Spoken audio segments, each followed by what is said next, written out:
Allergies కావచ్చు ఏవైనా సరే ఎలా గుర్తిస్తారు? ఎలర్జీ అంటే ఏదో ఒకటి పడకపోవటం, డస్ట్ పడదు కదా, పోలెన్స్ పడవు కదా, కొంతమందికి ఏసీ పడకపోవచ్చు, పొల్యూషన్ పడకపోవచ్చు, ముక్క వాసన ఉన్నాయి పడకపోవచ్చు, సిక్ బిల్డింగ్ సిండ్రోమ్ అంటాం. కొంతమందికి ఇంట్లో ఉంటే ఆయాసం ఉంటుంది, ఆఫీసు పోతే బాగుంటారు. ఏది పడట్లేదో తెలుసుకోవటం అనేది స్కిన్ ప్రిక్ టెస్ట్ ద్వారా తెలుసుకుంటాం. రాత్రి వరకు బానే ఉన్నాను, తెల్లారు లేచేటప్పటికి ఒళ్ళంతా దద్దురులాగా వచ్చేసింది, మొహం అంతా ఎర్రగా అయిపోయింది. అసలు డాక్టర్ ని ఎప్పుడు కలవాలి? స్కిన్ ఎలర్జీ ఉంది, ఈ ఎలర్జీలే తర్వాత ఆస్తమాకు దారితీస్తాయి.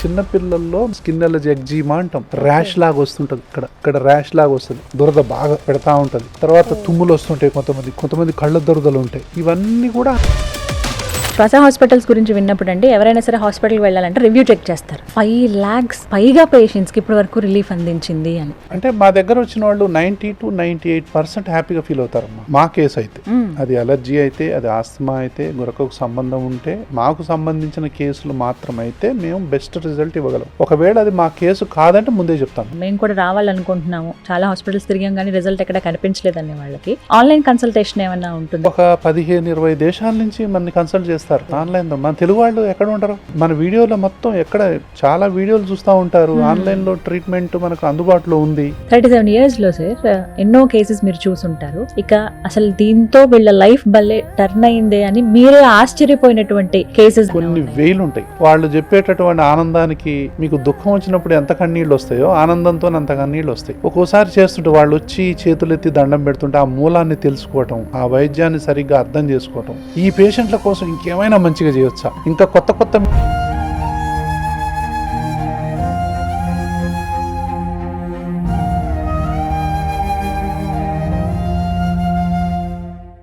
నమస్తే అండి, వెల్కమ్ టు సుమన్ టీవీ. నేను గీతాంజలి. మనలో చాలా మందికి ప్రశాంతంగా నవ్వాలన్నా, హాయిగా ఊపిరి పీల్చుకోవాలన్నా, ఏ బాదరబందీ లేకుండా రాత్రిపూట ఇంకా హాయిగా నిద్రపోవాలన్నా ఎంతో ఛాలెంజింగ్ కదా. దీనికి కారణం ఏంటి? మనం ఫేస్ చేస్తున్న అలర్జీ ప్రాబ్లమ్సో, లేకపోతే గురక సమస్యనో, లేకపోతే ఇతరత్ర లంగ్ ఇష్యూస్ ఏమన్నా ఉంటే వీటి వల్ల. ఇలాంటి వాళ్ళు ఎవరైతే ఉంటారో సుమారుగా ఒక 5 లక్షల మందిని ట్రీట్ చేసి హ్యాపీ లైఫ్ని అందించిన హాస్పిటల్ శ్వాస హాస్పిటల్. 37 years ఎక్స్పీరియన్స్ ఉన్నటువంటి డాక్టర్ విష్ణురావు వీరపనేని గారు ఈ హాస్పిటల్ని స్థాపించారండి. ఈ హాస్పిటల్ని సాధారణంగా పేషెంట్స్ ఎలా చూస్తారంటే, ఎవరికైతే అలర్జీ అలాగే లంగ్ ఇష్యూస్ కానీ గురక సమస్యలు ఉంటాయో వారందరూ కూడా ఒక దేవాలయంలా చూస్తారు. ఎందుకంటే ఎంత రిలీఫ్ ఇచ్చిందంటే వాళ్ళ లైఫ్ టర్నింగ్ పాయింట్స్ని చూశారు చాలామంది. అంటే మెడిసిన్ యొక్క ప్రాముఖ్యత ఏంటి, ఎలా వాడాలి, దాని ఇంపార్టెన్స్ గురించి చాలా క్లియర్గా పేషెంట్స్కి చెప్పి వాళ్ళల్లో ఒక ధైర్యాన్ని నింపి పంపిస్తారండి. 5 లక్షల మంది, అది కూడా మంచి సక్సెస్ రేటుతో ఉందంటే ఇది మామూలు విషయమా? దగ్గర డాక్టర్ గారికి 37 సంవత్సరాల సుదీర్ఘ అనుభవం ఉంది వైద్య రంగంలో. సీనియర్ పర్మనాలజిస్ట్గా వీరి గురించి అందరికీ తెలిసిందే. అయితే శ్వాస హాస్పిటల్లో ప్రత్యేకించి ఇంకా ఎలాంటి ట్రీట్మెంట్స్ చేస్తారు, అలర్జీకి కావచ్చు, గురకకి కానీ, వీటన్నింటికి వీరు అందించేటువంటి లేకపోతే వీళ్ళు ఫాలో అయ్యే స్టెప్స్ ఏంటి అనేది తెలుసుకోవాలనుకున్నాం. ఒక ప్రముఖమైన ట్యాగ్ లైన్ తోటి, అంటే మన శ్వాస ఎప్పటికీ మనల్ని ఆపకూడదు అనేది వీళ్ళు చాలా దృఢంగా నమ్ముతారు. అదే పేషెంట్స్కి కూడా చెప్తారండి. ఆ విశ్వాసాన్ని కూడా వాళ్ళలో నింపుతారు. డాక్టర్ గారు నమస్తే అండి. శ్వాస హాస్పిటల్ గురించి తరచుగా వింటూనే ఉంటాం. అసలు అంటే అలర్జీస్ కావచ్చు ఏవైనా సరే ఎలా గుర్తిస్తారు? రకరకాల ప్రాబ్లమ్స్ నుంచి వస్తాయి కదండి. ఎలర్జీ వచ్చిందంటే దీనివల్ల అని మనం గబుక్కుని అనేస్తాం, కానీ మీరు ఎలా గుర్తిస్తారు వాటిని అసలు? ఎలర్జీ అంటే ఏదో ఒకటి పడకపోవటం. ఏం పడవు, జనరల్ గా డస్ట్ పడదు కదా ఫస్ట్, చాలా మంది పోలెన్స్ పడవు కదా, ఏదైనా పూల దగ్గరికి పోయినా, తోట దగ్గరికి పోయినా అధికంగా వాసన వచ్చేటువంటి ప్రదేశాలు. కొంతమందికి ఏసీ పడకపోవచ్చు, కొంతమందికి పొల్యూషన్ పడకపోవచ్చు, కొంతమందికి ముక్క వాసన ఉన్నాయి పడకపోవచ్చు, సిక్ బిల్డింగ్ సిండ్రోమ్ అంటాం. కరెక్ట్. ఎక్కడికైనా పోతే కొంతమందికి పడదు. కొంతమందికి ఇంట్లో ఉంటే ఆయాసం ఉంటుంది, ఆఫీసు పోతే బాగుంటారు, అంటే ఇంట్లో ఏదో పడట్లేదని అర్థం. కొంతమందికి ఆఫీసు పోతే ఉక్కిరిబిక్కిరి అవుతారు, ఇంట్లో వస్తే బాగానే ఉంటారు, అంటే అక్కడ ఏదో ఒకటి పడట్లేదని. అంటే ఏదో ఒకటి వాళ్లకు పడదు. ఆ ఏదో ఒకటి ఏంటి అనేదే మనం తెలుసుకోవాలి. ఆ ఏదో ఒకటి పడకపోవటం వల్ల ఏం జరుగుద్ది బాడీలో? తుమ్ములు వస్తాయా, జలుబు చేస్తుందా, దగ్గు వస్తుందా, ముక్కులో నీళ్లు కారుతూ ఉంటాయా, కళ్ళు దురదలు వస్తున్నాయా, చర్మం దురదలు వస్తున్నాయా, చర్మంలో దద్దుర్లాగా వస్తున్నాయా? అంటే ఏదో ఒకటి పడకపోవటం. ఫుడ్ కూడా ఉండొచ్చు కదా, ఫుడ్ తినగానే మన వాంతులు అవుతున్నాయా, విరోచనాలు అవుతున్నాయా, ఉక్కిరి బిక్కిరి అవుతున్నారా, ఊపిరి ఆడట్లేదా? అంటే ఏం జరుగుతుంది? ఏం పడట్లేదు మీకు. ఏదో చైనీస్ ఫుడ్ తిన్నాం, సడన్గా ఎట్నా పడట్లేదా? ఏదో ప్రాన్సో ఏదో తిన్నాం, పడట్లేదా? ఫిష్ తిన్నాం, పడట్లేదా? పాలు తాగారు, పడట్లేదా? అంటే పల్సెస్ తిన్నాం, పెసలు శనగలు ఉంటాయి కదా, పల్సెస్ తిన్నాం, పడట్లేదా? పల్లీలు పడట్లేదా? ఏం పడట్లేదు, ఏదో ఒకటి పడకపోవటాన్ని అలర్జీ అంటాం. కానీ ఏం పడట్లేదు ఒకసారి అర్థం కాదు, అసలు గుర్తించలేము. అయితే మీరు అన్న పాయింట్కి ఇప్పుడు వస్తే మనం ఏది పడట్లేదో తెలుసుకోవటం అనేది స్కిన్ ప్రిక్ టెస్ట్ ద్వారా తెలుసుకుంటాం.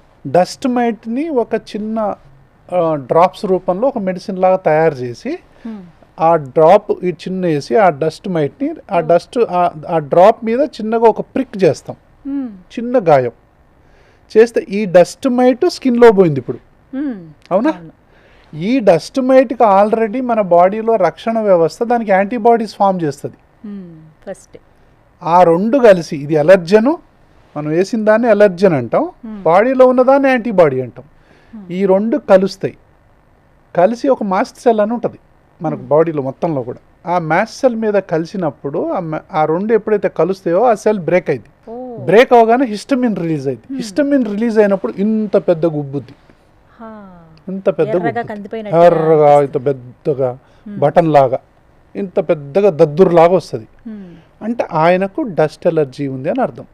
మీకు ఇచ్చాము డస్ట్ ఉంది, మనం చిన్న ప్రిక్ ఇచ్చాము, ఏం కనపడలేదు అంటే మీకు డస్ట్ ఎలర్జీ లేదు, మీకు యాంటీబాడీస్ లేవు బాడీలో తయారవ్వాలా మీకు. అలాగే పోలెన్స్ కొన్ని మిలియన్స్ ఆఫ్ థింగ్స్ని మనం చూసుకోవచ్చు. చాలా ఇంపార్టెంట్ ఏంటంటే dust mite, cat allergy, dog allergy, cockroach allergy. So అట్లా మనకు పోలన్ ఎలర్జీ, ఫుడ్ ఎలర్జీలు, ఇవన్నీ డ్రాప్ వేయటం, ఇట్లా గుచ్చి చూడటం, చూస్తే ఇంత పెద్దలా బెందు సైజు ఎంత ఉంది, చిన్న పెసరగింత అంత ఉందా, లేకపోతే ఒక శనగ గింజ అంత ఉందా, లేకపోతే చింత గింజ అంత ఉందా, ఇంకా పెద్దగా ఉందా, ఆ సైజుని బట్టి అంత ఎలర్జీ ఉందని అర్థం. ఐడెంటిఫై చేస్తాం, దాన్ని బట్టి గ్రేడింగ్ ఆఫ్ ఎలర్జీని మనం తెలుసుకోవచ్చు. సో అట్లా ఒక 10-20 ఎలర్జెన్స్కి చేస్తాం. అందులో హయ్యెస్ట్ డస్ట్కి ఉందనుకోండి, సో డస్ట్ మైట్ ఎలర్జీ అనేది డామినేట్ చేస్తూ ఉంది. సో దాన్ని గుర్తించి దానికి మనం ఇమ్యునోథెరపీ ద్వారా ఇప్పుడు ట్రీట్మెంట్ చేయొచ్చు. అదే డస్ట్ మైట్ని ఇంజెక్షన్ రూపంలో కానీ, చుక్కల రూపంలో కానీ, డ్రాప్స్ రూపంలో కానీ, ట్యాబ్లెట్ రూపంలో కానీ, సబ్లింగ్వల్ ఇక్కడ పెట్టి 1 సంవత్సరం పాటు మనం అదే డస్ట్ మైట్ని అంత కొంత కాన్సన్ట్రేషన్తో ఇక్కడ ఇస్తే తర్వాత రియల్గా డస్ట్ వచ్చినా కూడా మనకేం కాదు. అది immunotherapy. That is called immunotherapy. అంటే గ్రేడెడ్గా డోసు పెంచుకుంటే కొంతకాలం పాటు దానికి ఎక్స్పోజ్ అవటం. అంటే ఎగ్జాంపుల్ చెప్పాలంటే ఏంటి, సపోజ్ మీకు రెడ్ ఏదైనా ఉందనుకోండి, రెడ్ చూడగానే నాకు భయం అవుతుంది అంటాం, అమ్మో నాకు భయం అవుతుంది సార్ రెడ్ కలర్ అంటే అని అనుకుందాం అనుకోండి. అంటే మీకు దేనికి ఎలర్జీ ఉంది? రెడ్కి ఎలర్జీ ఉంది, అవునా? ఈ రెడ్నే నేను ప్రతిరోజు చూపిస్తాను నీకు, చూపియంగా ఎంత పెద్ద రెడ్ చూపించినా నీకేం కాదు, అలవాటు అయిపోతుంది అనమాట. అంటే టాలరెన్స్ వస్తుంది. అంటే అటాక్ మోడ్ నుంచి బాడీ టాలరెన్స్ మోడ్ పోతుంది, శాంతి ఇస్తుంది. శాంతి శాంతి శాంతి శాంతి అంటే we're teaching the immune system, don't get aggravated, don't enter into attack mode, be peaceful, be tolerant అని నేర్పటం ఇమ్యూన్ సిస్టమ్కి. అదే ఇమ్యూనోథెరపీ అంటే. సాధారణంగా అసలు పేషెంట్ ఎప్పుడు రావాలండి డాక్టర్ దగ్గరికి? ఇది ఒక పెద్ద క్వశ్చన్. ఇప్పుడు ఫలానా బయటకు వెళ్ళాను, భోజనం తిన్నాను, రాత్రి వరకు బాగానే ఉన్నాను, తెల్లారు లేచేటప్పటికి ఒళ్ళంతా దద్దురులాగా వచ్చేసింది, మొహం అంతా ఎర్రగా అయిపోయింది, ఇది ఎప్పుడు నాకు ఇలా జరగలేదు. వెంటనే పక్కన వాళ్ళు సలహా ఇచ్చేస్తారు, ఏం కాదు టాబ్లెట్ వేసుకో, ఏం కాదు కొంచెం మంచినీళ్ళు తాగి, ఏం కాదు ఇది ఫలానా, ఏదో ఒక చిన్నగా చిట్కా చెప్పేస్తూ ఉంటారు. అలా డిలేట్ చేసేస్తూ ఉంటారు. ఎంత డిలే అంటే ఇంకా అది విపరీతం అయిపోయేదాకా. అసలు డాక్టర్ని ఎప్పుడు కలవాలి? ఇది చాలా ఇంపార్టెంట్ అమ్మా. ఏ ఎలర్జీ అయినా సరే ఎంత తొలి దశలో మనం వైద్యం చేస్తే అంత మంచిది. చిన్నగా లీక్ అవుతుందా అనుకుందాం, ఓ ట్యాప్ లీక్ అవుతుంటే మొదలనే అరికడితే ఏం లేదు, దాన్ని అలాగే వదిలేసాం అనుకో ఇల్లు మొత్తం ఫ్లడ్ అయిపోద్ది, అవునా? చిన్నగా ఉంది కదా అని చెప్పి. సో అలాగే ఎలర్జీని తొలి దశలో గనక మనం గుర్తించి ట్రీట్మెంట్ చేస్తే, సపోజ్ ముక్కులో ఎలర్జీ ఉంది లేదా స్కిన్ ఎలర్జీ అన్నారు, స్కిన్ ఎలర్జీ ఉంది, ఈ ఎలర్జీలే తర్వాత ఆస్తమాకు దారితీస్తాయి. చిన్నపిల్లల్లో మీరు అన్న ఎలర్జీ స్కిన్ ఎలర్జీ, ఎగ్జీమా అంటాం, బుగ్గల మీద మొదలైంది, ర్యాష్ లాగా వస్తుంటుంది, ఇక్కడ మాటికి ఇక్కడ ర్యాష్ లాగా వస్తుంది, ఇక్కడ ర్యాష్ లాగా వస్తుంది, ఫ్లెక్సార్ ఏరియాస్ అంటాం, దురద బాగా పెడతా ఉంటుంది, తర్వాత ఇక్కడ వస్తుంది, కొంతమందికి ఇక్కడ వస్తుంది, తర్వాత తుమ్ములు వస్తుంటాయి, కొంతమంది కళ్ళ దొరదలు ఉంటాయి. ఇవన్నీ కూడా ఆస్తమాకు దారి తీయచ్చు. సో వీటిని దేనివల్ల వస్తుందో తెలుసుకొని తొలి దశలో గనక మనం గుర్తించి ఈ యొక్క స్కిన్ ప్రిక్ టెస్ట్ ద్వారా కానీ ఇప్పుడు బ్లడ్ కూడా మనం తెలుసుకోవచ్చు. యాంటీబాడీస్ని డైరెక్ట్గా బ్లడ్ ద్వారా ఆ యాంటీబాడీస్ని తెలుసుకోవచ్చు ఎంత ఉన్నాయో. డస్ట్కి సంబంధించిన యాంటీబాడీస్ ఉన్నాయని చెప్పుకున్నాం కదా, అదేంటి ఎలర్జన్ స్పెసిఫిక్ యాంటీబాడీస్. అవి ఎలర్జన్ స్పెసిఫిక్ అంటే పోలన్కి కూడా యాంటీబాడీస్ ఉండొచ్చుగా. క్యాట్ దానికి సంబంధించిన యాంటీబాడీస్, డాగ్కి సంబంధించిన యాంటీబాడీస్, కాక్రోచ్కి సంబంధించిన యాంటీబాడీస్, దేని యాంటీబాడీస్నైనా గుర్తించవచ్చు మనం. గుర్తించి బ్లడ్ ద్వారా జస్ట్ ఒక చిన్న 1 ml ద్వారా మనం గుర్తించవచ్చు. గుర్తించి వీటికి చాలా ఎక్కువ స్థాయిలో ఉంది అంటే దానికి ఇమ్యూనోథెరపీ వాడచ్చు. తర్వాత యాంటీ అలర్జీ ట్రీట్మెంట్ తీసుకోవచ్చు. తర్వాత నేసల్ స్ప్రేస్ ఉన్నాయి. స్కిన్ ఎలర్జీ అయితే స్కిన్కి సంబంధించిన ట్రీట్మెంట్ తెలుసుకోవచ్చు. కళ్ళు అయితే కళ్ళకు సంబంధించింది ఒక మెయింటెనెన్స్ డోస్ లాగా వాడాలి. మీరు అన్నట్టు ఒక ఎవిల్ ట్యాబ్లెట్ వేసుకుంటే పోద్ది, ఒక సెట్రిజిన్ ట్యాబ్లెట్ వేసుకుంటే పోద్ది. ఇది చాలా తప్పు. రికరెంట్గా ఎవరికైతే తుమ్ములు వస్తున్నాయో, ఎంతకీ తగ్గని తుమ్ములు, ఎంతకీ తగ్గని చర్మం దురద, ఎంతకీ తగ్గని కళ్ళ దురదలు, ఎంతకీ తగ్గని ఏదో ఒకటి పడట్లేదు అంటే దాన్ని ఎలర్జీ సంబంధించినటువంటి టెస్ట్ల ద్వారా తెలుసుకొని దానికి మనం సరి అయినటువంటి ఇమ్యునోథెరపీని కనుక మనం తీసుకున్నట్టయితే లేదా anti allergy treatment long term తీసుకున్నట్లయితే లైఫ్ హ్యాపీగా ఉంటుంది. లేకపోతే అది ఆస్తమాకు దారితీస్తుంది. సో తర్వాత ఎన్నో రకాలైనటువంటి ఇబ్బందులు వస్తాయి. దీన్నే ఎలర్జిక్ మార్చ్ అంటాం. మీద అన్నదాన్ని అలర్జిక్ మార్చ్ అని అంటాం. అలర్జిక్ మార్చ్ అంటే ఏంటి? ఇక్కడ ఉంది ఎలర్జీ, తుమ్ములు, ముక్కు దిబ్బడేయటం, కారటం, ఇదంతా. ఇది సైనస్కు దారితీస్తుంది, ఇది ఎడినాయిడ్స్కి దారితీస్తుంది, అది టాన్సిల్స్కి దారితీస్తుంది, అది ఫ్యారింజైట్కి దారితీస్తుంది, అది లారింజైట్కి దారితీస్తుంది, అది బ్రాంకైటిస్కి దారితీస్తుంది. అలర్జిక్ బ్రాంకైటిస్ అంటాం. అదే చెవులకు కూడా బాగుతుంది, ఇక్కడి నుంచి చెవులకు కూడా వస్తుంది, కొంతమంది కళ్ళల్లో కూడా ఉంటుంది. సో ఎలర్జిక్ మార్చ్ని ఎంత తొందరగా ఆపితే అంత మంచిది. మిగతా ఆర్గాన్స్ అన్ని ఎఫెక్ట్ కాకుండా ఉంటాయి. లేకపోతే అది ఎల్లలు లేకుండా వెళ్ళిపోతుంటుంది. అన్ని బోర్డర్స్ అన్ని దాటిపోక ముందే దాన్ని ఎక్కడ ఉన్నదాన్ని అక్కడనే కంట్రోల్ చేయగలగాలి. Earlier the better. శ్వాస హాస్పిటల్స్ గురించి విన్నప్పుడు అండి ఎవరైనా సరే హాస్పిటల్కి వెళ్ళాలంటే రివ్యూ చెక్ చేస్తారు. ఎలా ఉంది అసలు ఏంటి అంటే 5 lakhs పైగా పేషెంట్స్కి ఇప్పటి వరకు రిలీఫ్ అందించింది అని. సక్సెస్ రేట్ కూడా మెజారిటీ% టెస్ట్ చూసాను సార్. ఇది ఎలా సాధ్యమవుతుంది? మీరు ఫాలో అయ్యే స్టెప్స్ చెప్తారు. అంటే మా దగ్గర వచ్చిన వాళ్ళు 90 to 98% హ్యాపీగా ఫీల్ అవుతారమ్మా. అంటే ఏంటంటే వీళ్ళకు నేను ఏం చెప్తానంటే, అది మా కేసు అయితే, అది అలర్జీ అయితే, అది ఆస్తమా అయితే, గురకకు సంబంధం ఉంటే, మాకు సంబంధించిన కేసులు మాత్రమైతే మేము బెస్ట్ రిజల్ట్ ఇవ్వగలం. ఒకవేళ అది మా కేసు కాదంటే ముందే చెప్తాం మేము, ఇది మన కేసు కాదు, దీనికి సంబంధించింది కాదు. సో ఎవరికైతే ఎంతకీ తగ్గని తుమ్ములు, ఎంతకీ తగ్గని జలుబు, ఎంతకీ తగ్గని ఆయాసం, ఎంతకీ తగ్గని తెమడ, ఎంతకీ తగ్గని పిల్లి కూతలు, ఏ పని చేసినా ఆయాసం రావటం, ఏదో ఒకటి పడకపోవటం, ఈ లక్షణాలు కనుక ఉంటే కళ్ళు దురదలు, ఒళ్ళు దురదలు, ఆ దురదలు, ఈ దురదలు, ఆ బెందులు, ఈ బెందులు, ఇవన్నీ అలర్జీ ఆస్మా కిందకి వస్తాయి. ఇందులోనే గురక కూడా. ఇవి కనుక ఉన్నట్లయితే మనం బెస్ట్ పాసిబుల్ ట్రీట్మెంట్ ఇవ్వచ్చు. దీనికి మూలం ఏంటంటే ఎలర్జిక్ ఇన్ఫ్లమేషన్ అంటాం.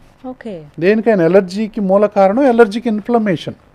ఈ ఇన్ఫ్లమేషన్ ముక్కులో ఉంటుంది, కళ్ళలో ఉంటుంది, చర్మంలో ఉంటుంది, లంగ్స్లో ఉంటుంది. ఈ ఎలర్జిక్ ఇన్ఫ్లమేషన్కి మనం ట్రీట్మెంట్ అనేది ఇన్హేల్డ్ కార్టికోస్టీరాయిడ్స్ అంటాం. అది ఆస్తమా అయినా, ముక్కు ప్రాబ్లం అయినా, కళ్ళల్లో ప్రాబ్లం అయినా.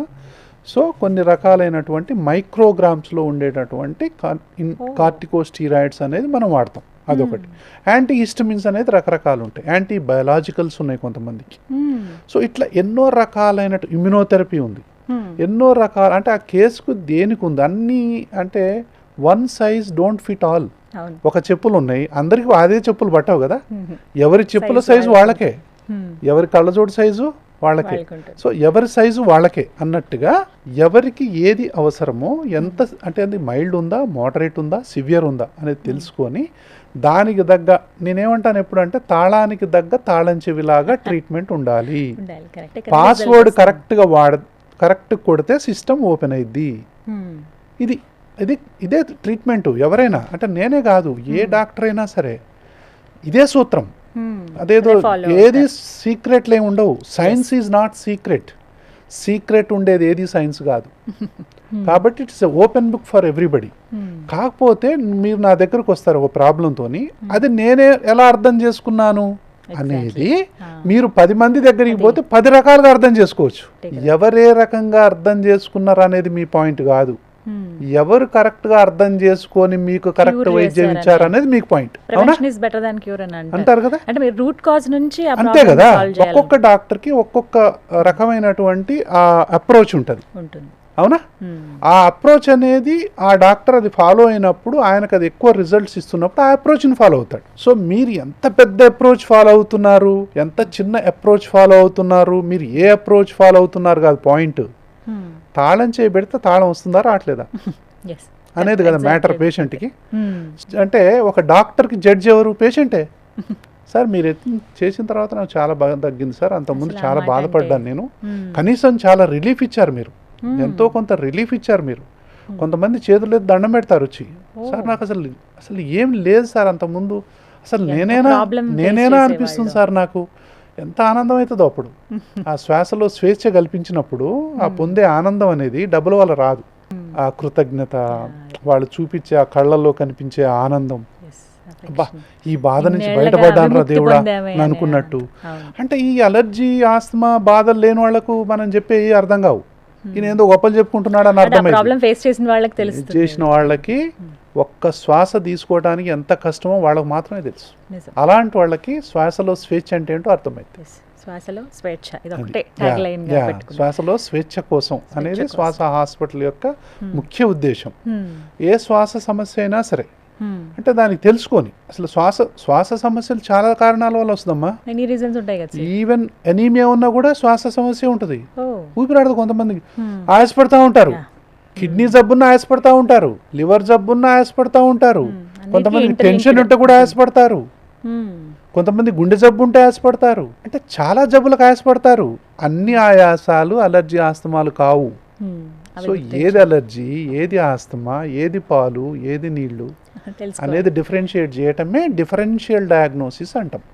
అది డాక్టర్ యొక్క ఎక్స్పీరియన్స్ వల్ల, నెంబర్ ఆఫ్ పేషెంట్లను చూడటం వల్ల వచ్చేటటువంటి అదొక క్వాలిటీ. ఇప్పుడు చాలా మంది అంటే ఇప్పుడు మీరు చెప్పిన తర్వాత కూడా వింటారు సార్, మేము కూడా రావాలనుకుంటున్నాము, చాలా హాస్పిటల్స్ తిరిగాం కానీ రిజల్ట్ ఎక్కడ కనిపించలేదు అనే వాళ్ళకి ఆన్లైన్ కన్సల్టేషన్ ఏమన్నా ఉంటుందా, లేకపోతే టెలిమెడికేషన్? ఎంతోమంది అమ్మా, దాదాపు ఒక 15-20 దేశాల నుంచి మనని కన్సల్ట్ చేస్తారు ఆన్లైన్. మన తెలుగు వాళ్ళు ఎక్కడ ఉంటారు? అన్ని దేశాల్లో ఉంటారు. సో మన వీడియోలో మొత్తం ఎక్కడ చాలా వీడియోలు చూస్తూ ఉంటారు. ఆన్లైన్లో ట్రీట్మెంట్ మనకు అందుబాటులో ఉంది. చాలా మంది ఇక్కడ ఉన్నటువంటి పేషెంట్లు వాళ్ళు చెప్తారు. సో అమెరికాలో ఉండి కొన్ని వందల మంది ఆన్లైన్లో ఉన్నారు మనకి, కొన్ని వందల మంది. అంటే జనరల్గా ఏంటంటే వాళ్ళ టైమ్స్ అంటే ఆన్లైన్లో మనం అందరిని ఎక్కువ చూడలేము, రోజు 4-5 కేసుల కంటే ఎక్కువ చూడలేము. సో జనరల్గా ఇక్కడ లోకల్ ఇప్పుడు చాలా విశాఖపట్నం లేకపోతే మన దేశంలో దూర ప్రాంతం ఉన్న వాళ్ళకేమో మా హాస్పిటల్ టైమింగ్స్లోనే చూస్తాం. సో ఒక పేషెంట్ నాపేసి వాళ్ళని ఆన్లైన్లో చూస్తాము. అదేది మైల్డ్ మోడరేట్ ఉంటే, సివియర్ ఉన్న వాళ్ళకి చూడకూడదు, అంతే కదా. సో మనకు స్టార్టింగ్ స్టేజ్ డౌట్ పడినవాళ్ళు, కొంతమందికి ఎంతకి ఆయాసం తగ్గట్లేదు సార్, అక్కడికి పోతాం ఇక్కడికి పోతాం, తింటారు, తిరుగుతారు, నిద్రపోతారు, అంత బాగానే ఉంటారు, కానీ ఏదో బాధ. అంటే హాస్పిటల్కి పోయే అంత పెద్దగా ఉండదు, ఇంట్లో ఉండే అంత చిన్నగా ఉండదు. సో వీళ్లకు డెఫినెట్గా మనం హ్యాపీగా ఆన్లైన్ ద్వారా దూరంగా ఉన్న వాళ్ళకు మనం వైద్యం చేస్తాం. దగ్గర ఉన్న వాళ్ళం అంటే ఇంకా ఆన్లైనే సరిపోద్ది మాకు. సో దగ్గర ఉండే వాళ్ళకి మనం ఆన్లైన్ చేయడం అనేది కుదరదు. సో డైరెక్ట్గా అందుబాటులో ఉంది, మందులు కూడా పంపిస్తాం. సో మందులు కూడా ఆన్లైన్, ఆ కంట్రీ ఒప్పుకుంటే కనుక కొరియర్ ద్వారా మందులు పంపొచ్చు. దాన్ని ఎక్స్ప్లెయిన్ చేయడానికి కరెక్ట్గా మళ్ళీ వీడియో ద్వారా ఎక్స్ప్లెయిన్ చేస్తారు. ఎట్లా వాడాలనేది కూడా చాలా ఇంపార్టెంట్. సో మందులు ఏ మందు వాడుతున్నాం అని కాదు, ఎలా వాడుతున్నాం అనేది కూడా చాలా ఇంపార్టెంట్. చూస్తున్నారు కదా, మీ శ్వాసలో స్వేచ్ఛ కోసం ఎదురు చూస్తున్నారా? అయితే శ్వాస హాస్పిటల్స్ ఫ్రమ్ హైదరాబాద్ అండి. ఆన్లైన్ కన్సల్టేషన్ కూడా ఉంది, అలాగే టెలిమెడికేషన్ ఉంటుంది. మీరు ఎంత దూరంలో ఉన్నా సరే ఒక మంచి ట్రీట్మెంట్ పొందాలి అనుకుంటే కనుక ఆ స్క్రీన్ మీద కనబడుతున్న నెంబర్స్కి కాల్ చేయండి. అలాగే సార్, ఇన్సూరెన్స్ సపోర్ట్ గురించి చాలామంది అడుగుతూ ఉంటారు, ఎందుకంటే హాస్పిటల్స్లో ఇన్సూరెన్స్ సపోర్ట్ అనేది చాలా హెల్ప్ అవుతుంది ఎంతో మందికి. మరి శ్వాస హాస్పిటల్స్లో ఏ విధంగా ఇన్సూరెన్స్ చేసామమ్మా? యాక్చువల్గా చెప్పి ఇన్ని సంవత్సరాల నుంచి ఇన్సూరెన్స్ లేకుండా నడిచిన ఏకైక హాస్పిటల్ శ్వాస. ఓకే. ఎప్పుడు లేదు.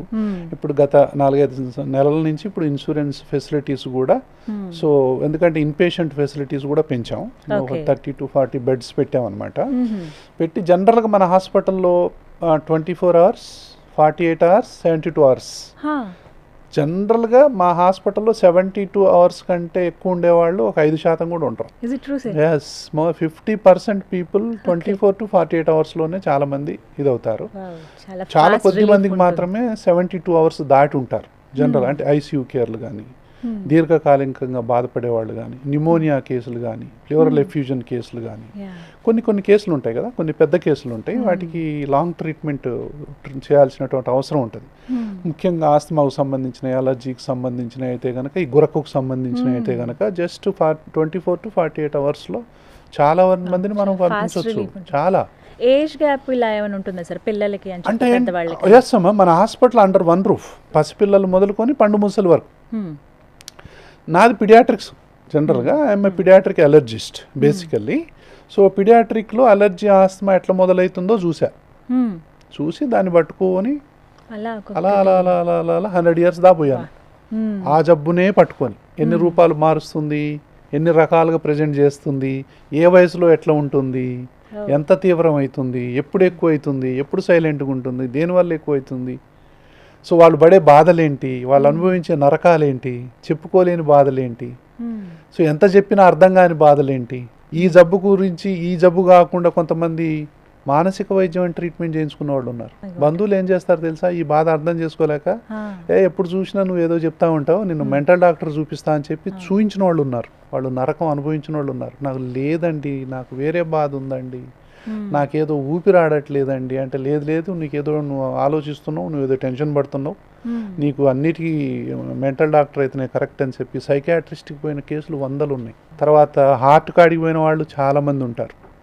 హార్ట్ కాడికి పోవద్దని కాదు, లేదా సైకియాట్రిస్ట్ కాడికి పోవద్దని కాదు, కానీ మూల కారణం ఏంటి, రూట్ కాజ్ తెలియాలి కదా. ఆయన నాకు నష్టపడట్లేదు, నాకు ఏదో ఒకటి పడట్లేదు, నాకు వాతావరణం పడట్లేదు, నాకు గాలి పడట్లేదు, నాకు ఫ్యాన్ గాలి పడట్లేదు, నీళ్లు మారితే పడట్లేదు, మెట్లెక్కితే ఆయాసం వస్తుంది, ఏదైనా బరువు లేపితే ఆయాసం వస్తుంది, బాత్రూంలో ఉండలేకపోతున్నాను, లిఫ్ట్లో ప్రయాణం చేయలేకపోతున్నాను, చిన్న గదుల్లో ఉండలేను, జనం మధ్యలో పోతే నాకు ఆయాసం వస్తుంది, సినిమాలో పోతే నేను బయటకు వస్తా, లేకపోతే వోల్వో బస్లో పోతే నేను ఉండలేకపోతున్నా, కార్ ఎక్కితే నేను ఉండలేకపోతున్నా. ఈ లక్షణాలన్నీ అలర్జీ, ఆస్తమా సైలెంట్ లక్షణాలు ఇవి. సో ఈ లక్షణాలు అర్థం కాకుండా మనము సైకియాట్రిస్ట్ కాడికో లేకపోతే ఇంకెక్కడికి పోతే తాళం ఒకటి తాళం చేయడం అయినట్టే. కాబట్టి మూలం ఏంటో తెలుసుకోవాలి, వాళ్ళ సిమ్టమ్స్ ఏంటి, వాళ్ళ హిస్టరీ ఏంటి, అసలు వాళ్ళు ఏం చెప్తున్నారు, ఏం పడట్లేదు వాళ్ళకి, ఏ సందర్భాల్లో ఈ ప్రాబ్లం వస్తుంది, తల్లిదండ్రులకు ఎవరికైనా ఉందా, వాళ్ళ పిల్లల్లో ఉందా, వాళ్ళ పెద్దోళ్ళకి ఇంకెవరికైనా ఉందా, ఆ చరిత్ర ఏంటి, ఆ ఫ్యామిలీ హిస్టరీ మొత్తం చూడాలి. మొత్తం చూస్తే కనుక మా అమ్మకు అది ఉంది, మా నాన్నకి ఇది ఉంది, మా తమ్ముడికి ఇది ఉంది, మా అక్కకి ఇది ఉంది, మా మేనత్తకు ఉంది, మా మేనమామకు ఉంది, ఇట్లా రకరకాలుగా చెప్తుంటారు. సో వీళ్ళని అప్పుడు అలర్జీ, ఆస్తమాగా గుర్తించి కరెక్ట్ వైద్యం కనుక చేస్తే అప్పుడు హ్యాపీ ఫీల్ అవుతారు వాళ్ళు. చాలా మంది ఏంటంటే సార్ లైఫ్ లాంగ్ ఇంకా మెడిసిన్ వాడుతూనే ఉంటారు. అలా అంటే ఇప్పటి వరకు సుమారుగా ఒక 40 సంవత్సరాలు ఉందనుకోండి ఒక పర్సన్కి, మీ దగ్గరికి వచ్చారు, ఒక 20 ఏళ్ళుగా వాడుతూనే ఉన్నారండి మెడిసిన్ అంటే, అలాంటి వాళ్ళని కూడా ఆ బాధ నుంచి విముక్తి కల్పిస్తారా? ఎగ్జాక్ట్లీ అమ్మా. సో దీని ఏమంటారు తెలుసమ్మా, పార్ట్లీ ట్రీటెడ్ కేసు అంటాం మేము. ఓకే. సో ఇది చాలా తీవ్రంగా బాధపడేవాళ్ళు. ఓకేనా, వీళ్ళు కంపల్సరీగా హాస్పిటల్ పోవాల్సింది, ఏదో ఒక హాస్పిటల్కి పోతే సరే, కొంతమంది వాళ్ళు ఇచ్చేటటువంటి రిలీఫ్ని బట్టి వాళ్ళకు ఉంటుంది, వాళ్ళని ఈ విధంగా మనం చేయొచ్చు ఖచ్చితంగా. కొంతమంది ఏంటంటే దీనికి మధ్యన ఇలా ఉంటారు, ఇది పార్ట్లీ ట్రీటెడ్ మీరు అనేది. ఈ పార్ట్లీ ట్రీటెడ్ కేసులు ఇండియాలో 70 to 80% ఉన్నారు. వీళ్ళే నువ్వు అనే 20 ఏళ్ళు, 30 ఏళ్ళు, 40 ఏళ్ళ నుంచి వాడేవాళ్ళు. అంటే ఏంటి, సగం మందులు వాడేవాళ్ళు, సగం రిజల్ట్స్ ఉంటాయి. హాస్పిటల్ పోయేంత పెద్దగా ఉండదు, ఇంట్లో ఉండేంత చిన్నగా ఉండదు, త్రిశంకు స్వర్గంలో ఉంటారు. ఎప్పుడు చూసినా ఆయాసం అనో ఏదో కంప్లైంట్ చేస్తూనే ఉంటారు, కానీ హాస్పిటల్ పోరు. అలా అని చెప్పి ఏదో టాబ్లెట్లు వేసుకుంటూనే ఉంటారు. వీళ్ళు క్వాలిటీ ఆఫ్ లైఫ్ మిస్ అవుతుంటారు. ఫంక్షన్లను పోస్ట్ పోన్ చేయటము, ఫంక్షన్లను అవాయిడ్ చేయటము, పనులను అవాయిడ్ చేయటము, పనులను పోస్ట్ పోన్ చేయటము, పోస్ట్ పోన్మెంట్ లేదా అవాయిడెన్స్, ఈ రెండు ఉంటాయి. ఎవరైతే మాటికి ఏదైనా పోస్ట్ పోన్ చేస్తున్నారో, ఎవరైతే మాటి మాటికి ఏ పనైనా అవాయిడ్ చేస్తున్నారో, అది ప్రయాణం కూడా కావచ్చు, ఏదైనా కావచ్చు, అవాయిడ్ చేస్తున్నారో వాళ్ళు ఈ అలర్జీ ఆస్మా లక్షణాలు ఉన్నాయా? రన్నింగ్ చేస్తే, ఆట ఆడితే, ఇంట్లో పని చేస్తే, గెస్ట్లు 10 మంది ఎక్కువ వస్తే కూడా ఆశపడతారు, చేయలేరు వర్క్. కొంతమంది తెలుసా మీకు, 10 మంది చుట్టాలు వస్తున్నారు వీళ్ళకి నిద్ర కూడా పట్టదు, నైట్ కంగారు వచ్చేస్తుందండి. రేపు వస్తున్నారు చుట్టాలని అంటే రాత్రిపూట. అవునా? ఎవరికి కంగారు ఎక్కువ వస్తుంది తెలుసా? ఇలా ఉన్న వాళ్ళకి ఎక్కువ వస్తుంది. ఓకే, అది పెద్ద ప్రాబ్లమా సార్? చిన్నదేనా అంటే అంతే కదా, వాళ్ళు చేస్తే ఆయాసం వస్తుంది. వీళ్ళు బయటికి బాగుంటారు, అది గమ్మత్. వీళ్ళని బయటికి చూస్తే అసలు ఎవ్వరు బాధపడుతున్నారు అని అనుకోరు ఈ ప్రపంచంలో. అదే అన్నిటికంటే పెద్ద నరకం వాళ్ళకి. మరి అలాంటి వాళ్ళని ఎలా? అదే హిస్టరీ. వాళ్ళని అప్పుడు మనం మెల్లగా అడిగితే అగ్నిపర్వతం బద్దలైనట్టు ఏడుస్తారు. నా హాస్పిటల్లోకి వచ్చి నేను క్వశ్చనింగ్ అడిగిన తర్వాత ఏడవకుండా ఉన్నోళ్ళు చాలా తక్కువ మంది, చాలా తక్కువ. ఓపెన్ అప్ అయి చెప్తారు. ఓపెన్ అప్ అంటే హార్ట్ టు హార్ట్ కనెక్ట్ అయితే గనక ఈ నరకం ఎట్లా భరిస్తున్నావమ్మా అనగానే బడబడబడ నీళ్ళు వచ్చేస్తాయి. ఆ బాధ లేని వాళ్ళు నాకేం నరకం సార్ అంటారు కదా, నాకేం నరకం సార్, మీరు కొత్తగా చెప్తున్నారు మాకు అంటారుగా. అలా అన్నారు, ఏడుస్తారు, బాధపడతారు. వెంటనే కళ్ళల్లో నుంచి నీళ్లు దారలు గారిపోతుంటాయి. అంటే లోపల గూడు కట్టుకున్నటువంటి ఆ బాధని ఒక్కసారి గేట్లు ఎత్తితే ఏమైంది, అంత బాధ ఉంటుంది వాళ్ళకి. సో ఆ బాధని ట్యాప్ చేయడం ఎట్లా, అది కనెక్ట్ ఎలా అవ్వాలంటే వాళ్లకు సంబంధించిన క్వశ్చన్స్ మనకి ఎప్పుడైనా అడిగితే, కొంతమంది ఎట్లుంటుంది తెలుసా, బాత్రూంలో పోతారు, తలుపులు వేసుకోకుండా స్నానం చేస్తారు. ఎలా అర్థం చేసుకోవాలి దీన్ని? ఎందుకు తలుపు వేస్తే వాళ్ళకు ఊపిరాడదు. ఇది ఏ మెడికల్ టెక్స్ట్ బుక్లో ఉంటుంది? ఎవరికి అర్థమవుతుంది ఇది అత్తగారు చూస్తే ఏమనుకుంటారు? ఏంటి తలుపులు వేసుకోకుండా స్నానం చేస్తుంది ఏమే అంటారా? అది ఎంత మానసిక వేదకు గురి అవుతుంది. వేసుకుంటే ఎందుకు చెయ్యలేరో ఒక డాక్టర్గా నాకు తెలుసు.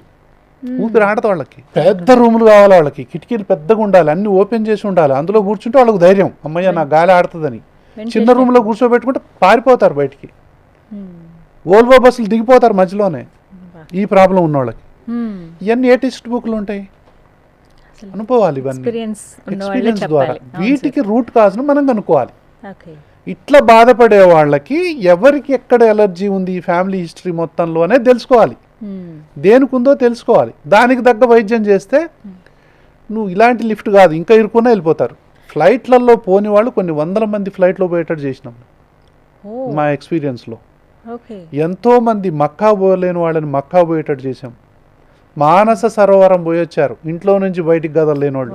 మానస సరోవరం పోయి రావడం అంటే హైయెస్ట్ కదా, ఎంత డ్రీమ్ ఉంటుంది. ఎంతో మంది పోయి వచ్చారు, అక్కడి నుంచి నాకు నీళ్ళు అవి తీసుకొని వస్తారు, నాకు తీర్థం తీసుకొని వస్తారు. సో అట్లా అంటే ఆనందం వేస్తుంది. అట్లా ఆ బాధల్ని అర్థం చేసుకుంటే తప్ప వైద్యం చేయలేము. ఇవేం సార్ మందులు అంటే నార్మల్ మెడిసిన్స్, టాబ్లెట్స్ ఉంటాయి, అన్ని inhalers, anti allergy treatment, inhaled corticosteroids. కొత్తగా మందులు ఏముండవు ఇందులో, ఏది సీక్రెట్ ఉండదు, ఎవరికి ఏది వాడాలి అనేది పాయింట్. సుమారుగా ఎన్ని రోజుల్లో వాళ్ళ ఆ సమస్య నుంచి బయటపడతారండి? ఇప్పుడు నాకు కొంతమంది ఎట్లా వస్తారండి నా దగ్గరికి, టోటల్గా నోస్ బ్లాక్ అయ్యిద్ది, ఊపిరి ఆడట్లేదు అంటారు. అట్లా చూస్తేనే మనకు తెలిసిపోతుంటుంది చాలా పాపం బాధపడుతున్నారని. నేనేమంటానంటే, నువ్వు ఇక్కడ ఈ హాస్పిటల్లో నుంచి మెట్లు దిగే వరకెల్లా నీకు చాలా వరకు రిలీఫ్ వస్తుంది అంట నేను. అవునా సార్ అంటే నమ్మలేరు వాళ్ళు. షాకింగ్ ఉంటుంది కదా, ఏదో ఏం సార్ ఇంత గొప్పలు చెప్పుకుంటున్నాడేమో అనుకుంటారు. కానీ వాస్తవం నేను కాదు, ఎవరు చేసినా వస్తుంది. ఎందుకు వస్తుంది? కరెక్ట్ కీ పెడితే లాక్ ఓపెన్ అయితే అంట నేను. వాళ్ళకి ఇక్కడ ఉన్నటువంటి ఈ ఎలర్జీని నేసల్ స్ప్రే ద్వారా ఇక్కడ ఉన్నటువంటి ఈ కంజెషన్ని మనం గనక రిలీఫ్ గనక ఇచ్చగలిగితే, ఇచ్చిన తర్వాత ఎంతో కొంత ఓపెన్ అవుతాయి. ఓపెన్ అవగానే ముందర రిలీఫ్ వస్తుంది ఫస్ట్ అనుకుంటారు, అమ్మయ్య వచ్చేది కొంతమంది. సో మీరు అన్నారు సార్ ఒక రోజులోనే మార్పు వస్తుందని. నాకైతే అసలు పోతుంటేనే నాకు ఎంతో ఆనందంగా ఉంటుంది. నాకు వచ్చి చెప్తుంటారు కొంతమంది ఎన్నో అనుభవాలు, ఇట్లా కొన్ని లక్షల మంది చూసిన తర్వాత వచ్చి వాళ్ళు చెప్తుంటే నాకే ఆశ్చర్యం అయింది. ఇంత మంచి మందులు ఉన్నాయి దీనికి, ఎందుకు ఇంతమంది ఇట్లా బాధపడుతున్నారు చాలా మంది తెలియక బాధపడుతున్నారు, వైద్యం లేదనుకుంటారు, ఈ మందులు సైడ్ ఎఫెక్ట్స్ ఉన్నాయనుకుంటారు, ఈ మందులు ఎక్కువ కాలం వాడాల్సి వస్తుంది అనుకుంటారు, ఈ మందులు ఒకసారి వాడటం మొదలు పెడితే ఇంకా వాడుతూనే ఉండాలని ఇందాక మీరు అన్నారు 20 ఏళ్ళు 30 ఏళ్ళు అవసరం లేదు. ఏ విధంగా ఉన్నటువంటి ఇన్ఫ్లమేషన్ని కరెక్ట్గా ఈ విధంగా కొన్ని నెలల పాటు ఇలా చేసిన తర్వాత పట్టాలు దిగిన రైల్ని పట్టాలు ఎక్కేయటం కష్టం, కానీ పట్టాలు ఎక్కిన తర్వాత చాలా ఈజీ కదా, వెళ్ళిపోతూ ఉంటుంది. సో అలా అనమాట వైద్యం అనేది. కాబట్టి ఆ మెయింటెనెన్స్ ట్రీట్మెంట్ అంటాం, ఆప్టిమమ్ డోస్ అనేది అప్పుడప్పుడు వాడుతూనే ఉండాలి. దీనికి తగ్గట్టుగా వ్యాక్సిన్స్ తీసుకోవాలి. వ్యాక్సిన్స్ ఉంటాయి. సో అంటే anti viral vaccines, anti bacterial vaccines కనుక తీసుకున్నట్లయితే మాటిమాటికి వైరల్ వల్ల బ్యాక్టీరియల్ వల్ల ఎక్సాసర్బేటటువంటి అలర్జీ ఆస్మాలు ఆగిపోతాయి. ఇప్పుడు అంటే ఏ ప్రాబ్లం లేని వాళ్ళు కూడా ఈ వ్యాక్సిన్స్ తీసుకోవాలి. 50 సంవత్సరాలు దాటితే అందరూ వేసుకోవచ్చు అడల్ట్ వ్యాక్సిన్స్. ఇప్పుడు చిన్నపిల్లలు 5-6 ఏళ్ళు ఉన్నాయి, వాళ్ళకు మాటిమాటికి జలుబు దగ్గు ఆయాసం ఇంత తెమడ పడుతుంది, also can take any age they can take vaccines. But నార్మల్గా 20 సంవత్సరాలు ఉన్నాయి, అసలు ఏ ప్రాబ్లం లేదు, ఎందుకు వ్యాక్సిన్? ఏ ప్రాబ్లం లేని వాళ్ళకి ఎందుకు? ఏదో ఒక ప్రాబ్లం నిరంతరంగా బాధ పెడుతుంటే అది కిడ్నీ కానీ, గుండె కానీ, లివర్ కానీ, క్యాన్సర్ కానీ, ఆస్తమా కానీ, సిఓపిడి కానీ, హార్ట్ ప్రాబ్లం కానీ, ఏ ప్రాబ్లం అయినా సరే, క్యాన్సర్ కానీ, ఏదైనా సరే వ్యాక్సిన్ తీసుకుంటే కనుక చాలా ప్రాబ్లమ్స్ని ప్రివెంట్ చేయొచ్చు. ఓకే, ముందు జాగ్రత్తలు అన్నమాట. సరే, ఈ మధ్య ఇన్స్టాలో కొన్ని రీల్స్ చూశానండి. డస్ట్ అలర్జీ ఉందా, బాగా ఇబ్బంది పడుతున్నారా, మాస్క్ మాత్రం ఖచ్చితంగా ధరించండి, ఇది ఒకటి చెప్తున్నారు. దాంతోపాటుగా మంచి నాటు హనీ, తేనె ఎక్కడైతే దొరుకుతుందో అలాంటి తేనెని డైలీ మార్నింగ్ లేవగానే ఒక స్పూన్ కన్జ్యూమ్ చేయండి. అలాగే చిన్న చిన్న చిట్కాలు, పసుపు వేసిన నీళ్లు తాగండి రోజు, ఇవి మాత్రం చాలా మంచి రిలీఫ్ ఇస్తాయి, డాక్టర్ దాకా వెళ్ళే పని ఉండదు అని కొన్ని రీల్స్ చూశాను సార్. ఇవి ఎంతవరకు నిజం? అంటే వీటిల్లో కొంత సత్యం లేకపోలేదు. ఇప్పుడు మాస్క్ పెడితే ఇప్పుడు డస్ట్ వస్తుంది, అది ఆపినట్టే కదా, అదొకటి. తేనె మంచిదే కదా కదా, పసుపు కూడా యాంటీ బ్యాక్టీరియలే. అయితే ఇది మాత్రమే ట్రీట్మెంట్ కాదు. ఇది ఎవరికి అంటే అడపా ఏదైనా చిన్న చిన్న ప్రాబ్లం ఉంది, తర్వాత వాళ్ళకి ఏం లేదంటే దట్ ఈస్ ఫైన్. బట్ నిరంతరం నరకం అనుభవించే వాళ్ళకి ఇది ఎట్లా పనిచేస్తుంది? ఏదో శ్వాస సమస్య ఉన్న వాళ్ళకి కరెక్ట్గా వైద్యం జరగకపోతే ఈ చిట్కాలు పనిచేయవు. ఓకే, వాళ్ళకి దేనివల్ల ఎలర్జీ వస్తుందో తెలుసుకోవాలి, ఆ అలర్జీ ఉంటే ఏ స్టేజ్లో ఉందో తెలుసుకోవాలి, ఆస్మా ఉంటే ఏ స్టేజ్లో ఉందో తెలుసుకోవాలి, దానికి తగ్గట్టుగా సైనస్ ఉందా, ఎడినాయిడ్స్ ఉన్నాయా, టాన్సిల్స్ ఉన్నాయా, ఇంకేదన్నా ముక్కులో పాలిప్స్ ఉన్నాయా, ప్రాబ్లమ్స్ ఉన్నాయా, ఆస్తమా కూడా ఉందా, వాళ్ళకి గురక కూడా ఉందా, ఇవన్నీ తెలుసుకున్న తర్వాత కరెక్ట్గా anti allergic, anti asthma medications, anti inflammatory medications కనుక వాడితే ఇంక్లూడింగ్ వ్యాక్సిన్స్ అండ్ ఆల్, అప్పుడు ప్రివెంట్ చేస్తే బెటరే. సో ప్రివెన్షన్తో పాటు ట్రీట్మెంట్ కూడా కరెక్ట్గా తీసుకున్నట్లయితే చాలా హ్యాపీ లైఫ్, లాంగ్ లైఫ్లో గడపగలుగుతారు. సో కొన్ని చిట్కాలు, ఇప్పుడు గొంతులో నీళ్లు పోసి గార్గుల్ చేయడం మంచిది. సో ఏదైనా ఒక కూల్ డ్రింక్ తాగిన తర్వాత గార్గుల్ చేయడం మంచిది, ఒక ఐస్ క్రీమ్ తిన్న తర్వాత గార్గుల్ చేయడం మంచిది. ఎవరైనా సరే కూల్ డ్రింక్ తాగిన తర్వాతనైనా, ఐస్ క్రీమ్ తిన్న తర్వాతనైనా, కేక్ తిన్న తర్వాతనైనా, చాక్లెట్ తిన్న తర్వాతనైనా, స్వీట్ తిన్న తర్వాతనైనా, పంచదార తిన్న తర్వాతనైనా, జంక్ ఫుడ్ తిన్న తర్వాతనైనా, ఏది తిన్న తర్వాతనైనా అంటే గార్గిల్స్ చేయటం అనేది చాలా మంచిది. అందులో అలర్జీ ఆస్మా ఉన్న వాళ్ళు చేయటం ఇంకా ఉత్తమం. గోరెచ్చటి నీళ్ళల్లో ఉప్పేసి చేయటం ఇంకా మంచిది, అందులోనే కొంచెం పసుపు వేసి చేస్తే ఇంకా మంచిది, రోజుకి 1-2 సార్లు చేస్తే మరీ మంచిది, అట్లా వారం రోజులు 10 రోజులు చేస్తే ఇంకా మంచిది. సో అట్లా ఇవన్నీ కూడా మంచివి. సో ఇవన్నీ కూడా ప్రివెంటివ్ మెజర్స్ అంటాం మనం. That it self don't cure the problem. So ఇదొక ప్రివెన్షన్. ఇప్పుడు ఒక పిల్లవాడికి అలర్జీ ఆస్మా ఉందండి, చాక్లెట్ తింటారు, ఐస్ క్రీమ్ తింటారు, నేనేం చెప్తానంటే వెంటనే గోరెచ్చటి నీళ్ళలో కొంచెం సాల్ట్ వేసి గార్గిల్ చేయించండి, గార్గిల్ చేయకపోతే కనీసం తాపించండి. సో నైట్ పూట పడుకునేటప్పుడు మనం ఒక ఐస్ క్రీమ్ తినో, కూల్ డ్రింక్ తాగి అలాగే పడుకోవద్దు, చల్లటి నీళ్లు ఫ్రిడ్జ్లోంచి తాగి అలాగే పడుకోవద్దు. అసలు ఫ్రిడ్జ్లో పెట్టినవి తాగటమే సగాని మూలం, అసలు అన్ని అనర్థాలకి మూలం. సో వాటికి గోరెచ్చటి నీళ్ళల్లో చేస్తాం, లేదా మామూలు వాటర్లో ఉప్పేసుకొని గార్గిల్ చేసుకున్నా మంచిది.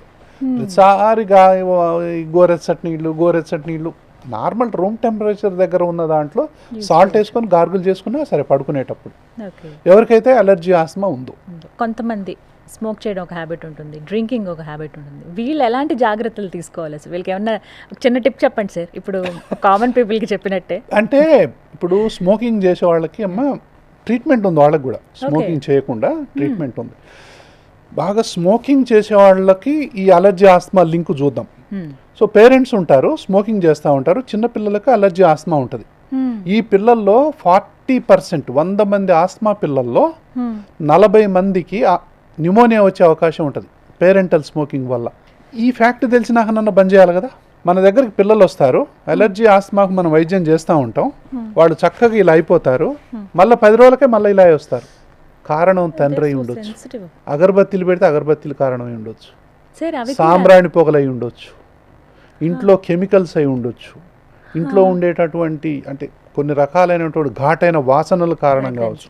Any smell is pollution. ఇప్పుడు room freshener, air fresheners any smell is pollution. Any dust or powder is pollution. Any smoke irrespective of its sanctity is pollution. కాబట్టి వాటిని మనం అంటే వాటికి వ్యతిరేకం అని కాదు, వాటిని ఎక్కడ పెట్టుకోవాలో అక్కడ పెట్టుకోవాలి. బయట పెట్టుకోండి, తులసి మొక్క ఉంది, తులసి మొక్క దగ్గర పెట్టుకోండి, వెలిగించుకోండి, దేవుడికి పూజ చేయండి, మంచిగా అన్ని చేసుకోండి, తీసిపోయి తర్వాత బయట పెట్టండి. అది చెప్తాను నేను. బయట చేసుకోండి, మీరు ఎంత చేసుకోవాలో పూజ అన్ని చేసుకోండి, తక్కువ యూజ్ చేయండి, బయట పోయి పెట్టుకోండి. So no problem. ఇంట్లోనే మొత్తం కాలిపోయేదాకా పెట్టకండి. అప్పుడు మొత్తం ఇల్లంతా కూడా ఆ పొగ వ్యాపిస్తుంది, ఆ పొగ మనం పీలుస్తాం, అవి ఊపిరితిత్తులు ఇట్లా చేస్తాయి. అది అందరికి అర్థం కాదు. అగరబత్తీలు వాడితే ఏమవుతుంది సార్ అని చాలా ఆశ్చర్యపోతారు. ఈ మాట ఆస్తమా పేషెంట్ ముందర అనమను కొడతారు కొంతమంది. అది వాడితే నేను హాస్పిటల్లో అడ్మిట్ అయ్యేంత బాధ ఉంటుంది సార్, నీకేం తెలుసు సార్ అంటారు కొంతమంది. అంటే చూస్తుంటాం కాబట్టి అర్థమవుతుంది ఇది ఎవరి మీదనో వ్యతిరేకమో లేకపోతే ఎవరికో ఫేవర్ అనే కాదు. ఇది చాలా సెన్సిటివ్ సబ్జెక్ట్, ఇది చాలా చాలా సెన్సిటివ్ సబ్జెక్ట్. వాస్తవాన్ని తెలుసుకోవాలి. కామన్గా ఏదన్నా ఒక పూజ రిచువల్ ఏదన్నా అనుకుందాము, కొంచెం హోమం లాంటిది అయితే అందులో ఆవు నెయ్యి వేస్తే ఆ పొగ పీలిస్తే జలుబుతో ఉన్న పర్సన్కి కూడా జలుబు తగ్గిపోతుంది కాసేపట్లో అని అంటారు. అది ఏమీ లేని వాళ్ళకి ఏ పొగ వేసినా ఏ ఆవు నెయ్యి నుంచి వచ్చిన వాటిలోనైనా ఏదైనా ఏమీ కాకపోవచ్చు.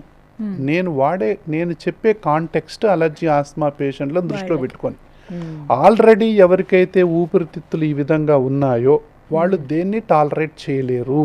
అది అగరబత్తీల వాసన, సాంబ్రాణి పొగ వాసన, పర్ఫ్యూమ్ వాసన, మల్లెపూల వాసన, సువాసన, చాలా చాలా మంచి వాసన, చాలా చాలా కాస్ట్లీ పర్ఫ్యూమ్ వాసనే, పొగే, పౌడర్ వాళ్ళ దృష్టిలో అది పడదు వాళ్ళకి. అందులో కూడా కొంతమందికి, అందరికని కూడా కాదు, కొంతమందికి పడదు. నార్మల్గా ఉన్న వాళ్ళకి ఎన్ని చేసినా ఏం కాకపోవచ్చు, వాళ్ళ గురించి నేను మాట్లాడట్లేదు. ఎవరికైతే అలర్జీ ఆస్మా ఉందో ఆ ఫ్యామిలీలో జాగ్రత్తలు తీసుకోండి. ఎవరికి ఎన్ని వెలిగించినా ఏం కాదు, అది మీ ఇష్టం. So that we don't comment on that. 37 yearsలో సార్ ఎన్నో కేసెస్ మీరు చూసుంటారు. ఇక అసలు దీంతో వీళ్ళ లైఫ్ భలే టర్న్ అయిందే అని మీరే ఆశ్చర్యపోయినటువంటి కేసెస్ ఏమైనా? కొన్ని వేలు ఉంటాయి, కొన్ని వేల మంది మా హాస్పిటల్లో వచ్చి కూర్చుంటే వాళ్ళు చెప్పేటటువంటి ఆనందానికి మీకు దుఃఖం వచ్చినప్పుడు ఎంత కన్నీళ్ళు వస్తాయో ఆనందంతో అంత కన్నీళ్ళు వస్తాయి. రోజు అనుభవిస్తుంటాను నేను ఇది. అదే నా ప్రొఫెషనల్ సాటిస్ఫాక్షన్ అంట నేను, అదే నన్ను డ్రైవ్ చేసే ఫోర్స్ అంట నేను. అసలు భగవంతుడు నాకు ఎందుకు దీన్ని ఇట్లా ఇచ్చాడు? నేను పిల్లల వైద్యం చేసేటటువంటి నాకు ఈ అలర్జీ ఏంటి, ఈ ఆస్మా ఏంటి, దీని మీద నాకు ఎందుకు ఇంత అనురక్తి నాకే అర్థం కాదు. ఒక్కోసారి చేస్తుంటే వాళ్ళు వచ్చి చేతులెత్తి దండం పెడుతుంటే ఆ మూలాన్ని తెలుసుకోవటం, అది అర్థం చేసుకోవటం, ఆ వైద్యాన్ని సరిగ్గా అర్థం చేసుకోవటం. ప్రతిరోజు 2 గంటలు స్టడీ చేస్తాను నేను ఈ యొక్క వైద్యాన్ని గురించి. నిరంతరం అప్డేట్స్, ఇంకా ఏమైనా ఉందా, ఈ పేషెంట్ల కోసం ఇంకేమైనా మంచిగా చేయొచ్చా, ఇంకా కొత్త మెడిసిన్స్ ఏమైనా ఉన్నాయా, సో అనేది చేస్తూ ఉంటాను నేను. ఎప్పుడు నా పేషెంట్ అతను అదే చెప్తుంటా, ఇంకా రాలేదు, ఇప్పుడు వస్తున్నాయి, సో ఆ భవిష్యత్తు ఇంకా ఆశాజనకంగా ఉంటుంది. అంటే 95% మందికి ఇప్పుడు మంచి మందులు ఉన్నాయి, 90 నుంచి 95 మందికి. 5 నుంచి 10% మందికి చాలా మొండికేస్తుంది, ఎన్ని మందులు వాడినా తగ్గదు. దాన్ని బ్రెట్టిల్ ఆస్మా అంటాం, సివియర్ పర్సిస్టెంట్ ఆస్మా అంటాం, సివియర్ ఎలర్జీస్ అంటాం, అంటే severe form of allergies, severe form of asthma అంటాం. వీటికి కూడా ఇప్పుడు వైద్యాలు వస్తున్నాయి. సో వాళ్ళకి మనం రకరకాల అంటే ఈ 90 మందిని ట్రీట్మెంట్ చేయటం ఒక ఎత్తు అయితే ఈ 5-10 మందిని ట్రీట్ చేయటం ఒక ఎత్తు. సో అట్లాంటి వాళ్ళకు కూడా సివియర్ ఆస్మా క్లినిక్ అని పెట్టి మనం ఇమ్యునోథెరపీ అనేది చేస్తున్నాం, యాంటీబయాలజికల్స్ అని చెప్పి మనం వైద్యం చేస్తున్నాం. దాని తర్వాత కొత్త రకాలైనటువంటి ట్రీట్మెంట్స్ చేయటం అనేది జరుగుతూ ఉంది.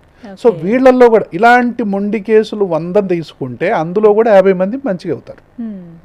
అంటే ఎటుబడి మంచిగా అవుతారు, ఎంతో కొంత మంచి కాలేదు అనేటటువంటి ప్రశ్న అనేది జనరల్గా ఉండదు, ఎంతో కొంత. అంతేగా నేనేం చెప్తానంటే చాలా మంది నా దగ్గరకు వచ్చి ఏమంటారంటే సార్ ఎన్నాళ్ళ నుంచో వాడుతున్నా సార్, ఇంకా అంటే జీవితం నిరాశతో మాట్లాడతారు. కొంతమంది వాళ్ళకి నువ్వు ఈ ప్రపంచంలో ఏ డాక్టర్ కైనా గడిపో దీనికంటే ఎక్కువ చేసేది ఏం లేదంటారు. అది తప్పు అంట. నేను నీ దగ్గర ఉండొచ్చు, ఇంకో కాడ ఉండొచ్చు కదా. నాకు వైద్యం తెలియనంత మాత్రాన ఇంకో డాక్టర్ తెలియదని కాదుగా, ఆయన ఇంకో పర్స్పెక్టివ్లో చూడొచ్చు ఆ కేసు. అది ఏదైనా సరే, అది ఏ ఆర్గాన్ అయినా సరే, అది లంగా, కిడ్నీయా, హార్టా, బ్రెయినా అనేది కాదు. అంటే ఒక్కొక్క డాక్టర్కి ఒక్కొక్క ఇన్సైట్ ఉంటుంది, ఒక్కొక్క అప్రోచ్ ఉంటుంది. సో వాళ్ళు దాన్ని ఆ పర్స్పెక్టివ్ని మార్చి చూస్తారు. సో ఉన్న మందుల్లోనే ఏ మందు ఏ కాంబినేషన్లో వాడితే ఎలా ఉంటుంది అనేది ఆ డాక్టర్ యొక్క అనుభవాన్ని బట్టి, ఎక్స్పర్టైజీని బట్టి వస్తుంది. చాలామందికి సింపుల్ ప్రాబ్లం అనిపించే ఒక ప్రాబ్లం ఒక డాక్టర్కి, ఒక పేషెంట్కి అది సింపుల్ కాదు. ఒక పేషెంట్కి అది వేదనాభరితం. ఇది లేకపోతే నా జీవితం బాగుంటుంది, ఇది ఉండబట్టి నేను చాలా చేయలేకపోతున్నా, నిద్రపోలేకపోతున్నా, పని చేసుకోలేకపోతున్నా, అందరితో మాట్లాడలేకపోతున్నా, అందరితో కలివిడిగా ఉండలేకపోతున్నా, ఇది లేకపోతే నా జీవితం ఇంకా చాలా మంచిగా ఉండేది అని పేషెంట్ ఫీల్ అవుతాడు. కానీ ప్రజెంటేషన్ చాలా చిన్నగా ఉంటుంది. నేను ఒక డాక్టర్గా ఏముందిలే అంట. నేను ఏముందిలే అంటే ప్రాబ్లం చిన్నగా అయిపోదు అక్కడ, పేషెంట్ అనాలి ఆ మాట. కాబట్టి కొంతమంది పేషెంట్లు చిన్నదాన్ని కూడా చాలా పెద్దగా చెప్తారు. ఇంకో బడి కూడా ఉంది ఇందులో, చిన్నదే ఉంటుంది ప్రాబ్లం, డాక్టర్కి చిన్నది, పేషెంట్కి పెద్దది. భయం ఉంటుంది. అంటే ఇందులో డిసీజ్ 10% ఉంటుంది, భయం 90% ఉంటుంది. వాళ్ళకి అష్యూరెన్స్ ఇవ్వాలి, వాళ్ళకి అష్యూరెన్స్ ఏం పర్లేదు, నేనున్నా పర్వాలేదు అన్నట్టుగా. కొంతమందికి పేషెంట్ రివర్సల్ ఉంటారు. 90% ప్రాబ్లం పేషెంట్కి ఉంటుంది, నాకు 10% ప్రాబ్లం కూడా లేదు సార్ అని చెప్తుంటాడు. అప్పుడు డాక్టర్కి భయం అయింది. ఈ సిచ్యువేషన్ కూడా ఉంటుంది. ఆయన పేషెంట్ దృష్టిలో ఆ ప్రాబ్లం చాలా చిన్నది, డాక్టర్ దృష్టిలో చాలా పెద్దది. ఇట్లాంటి సందర్భాలు కూడా ఉంటాయి. కాబట్టి అప్పుడు డాక్టర్కి భయం అవుతుంది. సో ఆయనకు ట్రీట్మెంట్ రాయాలంటే కూడా భయం అయింది, ఇటు బయటికి పోయిన తర్వాత ఏమైద్దో అన్నట్టుగా ఉంటుంది. సో అట్లా రకరకాల కాంబినేషన్స్ అండ్ పర్మిటేషన్స్ ఉన్నాయి. సో దాన్ని అర్థం చేసుకునే దాన్ని బట్టి, అండర్స్టాండ్ చేసుకునే దాన్ని బట్టి, ఎవాల్యుయేషన్ని బట్టి, డయాగ్నోసిస్ని బట్టి, ఆ టెస్టుల్ని బట్టి మనకు అర్థమవుతుంది. రైట్. సో ఆస్తమా, అలర్జీస్ కావచ్చు, అలాగే లంగ్కి సంబంధించిన స్నోరింగ్, గురక అనేది విపరీతమైన ప్రాబ్లమ్స్. చిన్నపిల్లల్లోనూ చూస్తాము, పెద్దవాళ్ళలో కూడా చూస్తున్నాం. అన్ని వయసుల వాళ్ళు ఉందమ్మా ఇప్పుడు గురక. గురక లేని కుటుంబం అనేది ఇప్పుడు లేదు. అంటే entirely the world is snoring. America is literally snoring. Main reason sir అంటే మారుతున్న జీవన విధానాలు, పెరుగుతున్న వాతావరణ కాలుష్యం. అంటే మీరు తెలుసా ఇప్పుడు ప్రతి ఒక్కళ్ళు కూడా ఫ్యాటీ లివర్ ఉందని చెప్పి వింటున్నాం మనం. 60 to 70%. అంటే డైటరీ హ్యాబిట్స్ అన్ని మారిపోయినట్టే కదా. ఈ ఫ్యాట్ అంతా ఎక్కడ చేరుతుంది పోయి మరి? ఈ ఫ్యాట్ అంతా మెడ చుట్టూ, లోపల శ్వాసనాళాల చుట్టూ జారుతుంది. సో గాలి పోవటానికి కూడా గ్యాప్ లేదు, ఇంకా అంత తినేస్తున్నాం మనం. గాలి పోవటానికి కూడా గ్యాప్ ఉండట్లా. సో ఈ కంఠం చుట్టూ కూడా లోపల ఈ లారింగ్స్, ఫ్యారింగ్స్ ఇవి అంటాం, ఈ ప్యాడ్స్ ఆఫ్ ఫ్యాట్ తయారయ్యి కొంతమందికి గాలి కూడా పోవట్లే. సో ఒకటి ఒబేసిటీ వల్ల, ఒకటి అండర్లయింగ్ ఎలర్జీ వల్ల. అన్ఐడెంటిఫైడ్ ఎలర్జీ అనేది మూల కారణం నా దృష్టిలో గురకకి. సో చాలా మంది, కొంతమంది చాలా అలా ఉంటారు కానీ గురక ఏమి ఉండదు వాళ్ళకి, అస్సలు గురక ఉండదు వాళ్ళకి, హ్యాపీగా ఉండదు, వాళ్ళు చాలా హ్యాపీగా ఉంటారు. కొంతమంది బక్కగా ఉంటారు కానీ ఏమో గురక పెడతారు. వాళ్ళలో అలర్జీ, ఆస్తమా ఉండొచ్చు, ఎడినాయిడ్స్ ఉండొచ్చు, టాన్సిల్స్ ఉండొచ్చు, సైనస్ ఉండొచ్చు, ముక్కులో పాలిప్స్ ఉండొచ్చు. వాళ్ళకి ఎలర్జీ బేస్ ఉంటుంది. అంటే వాళ్ళల్లో ఏదో ఒకటి పడట్లేదు. ఈ గురక పెట్టడానికి ఏదో ఒకటి పడట్లేదా, వాతావరణం మారితే తేడా చేస్తుందా, ఎక్కడికైనా పోతే ఏమన్నా అవుతుందా, మెట్లు ఎక్కితే ఆయాసం వస్తుందా, పని చేస్తే ఆయాసం వస్తుందా, అన్నిటికీ ఎస్ ఎస్ ఎస్ అంటే అలర్జీ, ఆస్మా ఉన్నట్టే. దీన్ని ముందర మనం ట్రీట్ చేయాలి. గురక చాలా పెద్ద సబ్జెక్ట్ అమ్మా. చిన్నపిల్లల నుంచి మొదలు పెట్టుకుంటే అన్ని వయసులో వాళ్ళకు ఉంటుంది. చాలా మంది పెళ్ళిళ్ళు చేసుకోలేకపోతున్నారు దానివల్ల. ఆడపిల్లల్లో జనరల్గా గురక తక్కువ ఉంటుంది, ఈస్ట్రోజన్ ఎఫెక్ట్ వల్ల. కానీ ఇప్పుడు ఆడపిల్లల్లో కూడా అలర్జీ, ఆస్మా పెరగటం వల్ల గురక వస్తుంది. అలర్జీ, ఆస్మా పెరగటం వల్ల, దీనివల్ల అబ్స్ట్రక్టివ్ ఎయిర్వేస్ వల్ల వాళ్ళకు కూడా గురక వస్తుంది. సో గురక వల్ల చెప్పుకోలేని బాధలు కొన్ని వందలు ఉంటాయి కదా. మీరు అవి చాలా ఎక్స్పీరియన్స్ చేసి ఉంటారు కదా అంతే సార్, చాలా మంది సో సైలెంట్గా బాధపడుతుంటారు. అంటే ఎవరు ఈ గురకలో ఉన్న వాళ్ళు ఎవరు అసలు డాక్టర్ని అప్రోచ్ అవ్వాలి అంటే మూడు రకాలు. ఒకటి ఒబేసిటీ, రెండు విపరీతమైన గురక. అంటే ఆయన బెడ్రూమ్లో ఎవరు పండుకోలేరు, పక్క బెడ్రూమ్లో కూడా ఎవరు పండుకోలేరు, పక్కింట్లో కూడా ఎవరు పండుకోలేరు. అంటే ఇక సివియారిటీ అని ఆలోచించండి, అంత సివియారిటీ ఉంటుంది. సో వీళ్ళు ఖచ్చితంగా డాక్టర్ని సంప్రదించాలి. ఒబేసిటీ, ఎంత ఒబేసిటీ అంటే మన నాలుక కూడా ఎంత తెరిచినా కూడా నాలుక తప్ప ఏం కనపడదు. అంటే మొత్తం కనపడాలి కదా, లోపలంతా కనపడాలి. వాళ్ళకి గురక రానట్టే. నోరు తెరిస్తే మీకు నోట్లో ఉన్న భాగాలు మొత్తం కనపడుతున్నాయంటే మీకు గురక రానట్టే లెక్క. మీరు నోరు ఎంత తెరిచినా నాలుక మాత్రమే కనపడుతుందంటే మీకు ఆల్రెడీ గురకున్నట్టే. ఇది మీ సెల్ఫ్ టెస్ట్. ఇది సెల్ఫ్ టెస్ట్ చేసుకోవాలి ప్రతి ఒక్కరు. అంటే లోపల ఉన్నాయి కూడా మొత్తం కనపడాలా. ఎంత తెరిచినా నాలుకే కనపడుతుంది. మెడ ఇంతలా ఉంటుంది కొంతమందికి, ఇంతలా ఉంటుంది కొంతమందికి. ఒబేసిటీ ఇక్కడ ఇంతలా ఉంటుంది, వాళ్ళు గురక పెడుతున్నట్టు. ఇది ఒకటి. అతి నిద్ర, ఎంత నిద్ర అనుకుంటున్నారు? మాట్లాడుకుంటే నిద్రపోతుంటారు, టీవీ చూసుకుంటే నిద్రపోతుంటారు, డ్రైవింగ్ చేసుకుంటే నిద్రపోతుంటారు, పేపర్ చదువుకుంటే నిద్రపోతుంటారు. టీ కప్పు ఇక్కడ పట్టుకొని ఇక్కడికి వచ్చే లోపల నిద్రపోయి మీద పూసుకున్న వాళ్ళు ఉన్నారు. నవ్వులాట ఉంటుంది కానీ చాలా సీరియస్ నిద్ర సమస్య ఉన్న వాళ్ళకి అది అదృష్టం అని అనుకుంటాం. ఇంకోటి మీరు అదృష్టం అన్నారు కాబట్టి ఈ గురకలో ఓ పాయింట్ చెప్తా. ఈ గురక పెట్టేవాళ్ళు, అతి నిద్రపోయేవాళ్ళు ఎవరైనా నాకు నిద్ర పట్టలేదంటే వాళ్ళకి చాలా ఆశ్చర్యం అనిపిస్తుంది. నిద్ర పట్టకపోవటం సమస్య ఏంట్రా, నాకు టైం ఇయ్యి 10 లెక్క పెట్టు నేను నిద్రపోతా అంటారు. ఎవరైతే నేను 10 సెకండ్లలో నిద్రపోతాను, నిమిషం లోపలనే నిద్రపోతాను అని అనేవాళ్ళు ఎవరున్నారో వాళ్ళందరికీ జబ్బు ఉన్నట్టే. వాళ్ళందరికీ గురకున్నట్టే లెక్క. ఒబేసిటీ ఉండి, గురక ఉండి, అతి నిద్ర ఉండి, నిమిషం లోపలే నేను నిద్రపోతాను అని ఎవరైనా అంటే వాళ్ళు వెంటనే డాక్టర్ని సంప్రదించాలి. వీళ్ళకి ట్రీట్మెంట్ ఎలా ఉంటుందండి? గురక కారణం ఏందో తెలుసుకోవాలి. గురకకు అలర్జీ, ఆస్మా ఏమైనా ఉందా, ఎడినైట్స్ ఉన్నాయా, టాన్సిల్స్ ఉన్నాయా, సైనస్ ఉందా, పాలిప్స్ ఉన్నాయా, అది చూసుకోవాలి.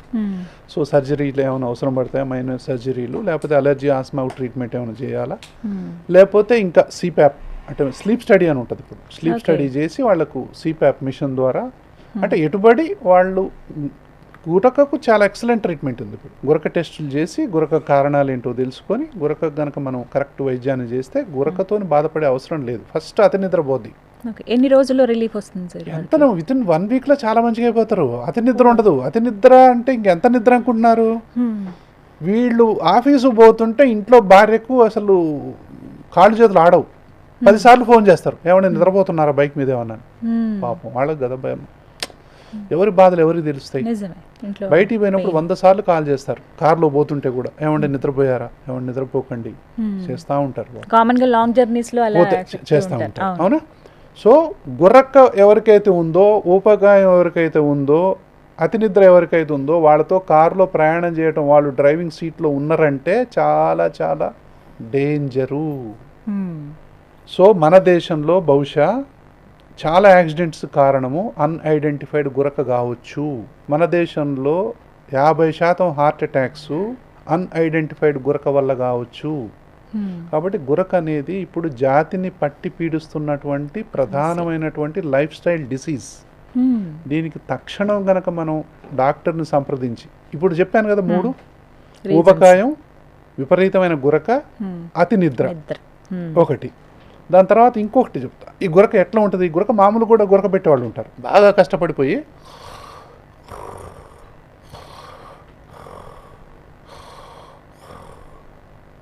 తెల్లవారు ఇట్లనే పెడతారు, నో ప్రాబ్లం. దానివల్ల ఏమి ఎవరు డాక్టర్ కాడికి పోవాలంటే కొంతమంది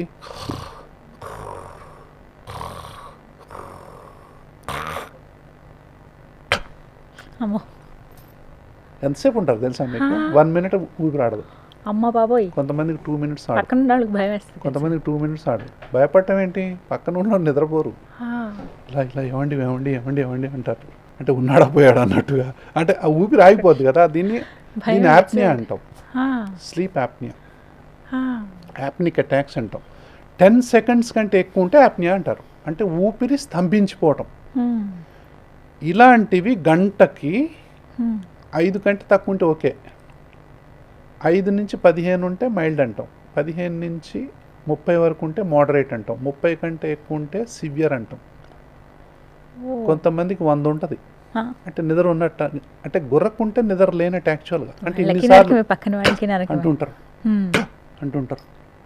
అంటే కొంతమందికి చాలాసేపు ఉన్న తర్వాత చెమటలు పట్టిపోతాయి, గుండె వేగం పెరిగిపోద్ది, సింహనాదంతో లేస్తారు, ఓ అన్నట్టు రోరింగ్, స్నార్ట్ అంటాం. ఒక్కసారి రిలీజ్ అయిన సౌండ్ ఎట్లా వస్తుంది అట్లా వచ్చాగానే పక్కన పడుకున్న వాళ్ళ గుండె అసలు డబ్బంటది, ఇంకా అంత భయం అవుతుంది.